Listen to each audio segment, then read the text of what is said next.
Ang bilis ng panahon, no? Dati naglalaro lang tayo ng biko. Nagjojolin sa lupa.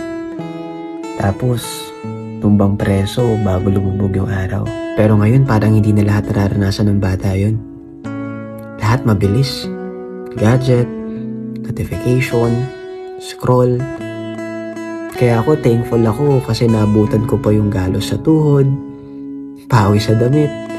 Pero sobrang saya. Kasi sa totoo lang, wala namang data noon eh. Pero grabe yung connection. Kaya alam nyo, na-realize ko, hindi lang laro yung tinuro sa atin eh.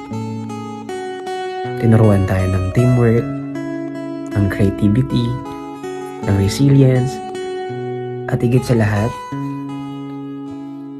kung paano maging masaya sa simpleng bagay.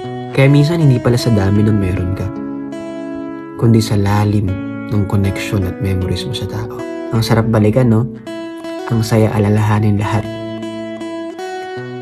Pero ngayon, isa na lang siyang kwento na kapag naaalala mo, bigla ka na lang napapangiti at sumasaya.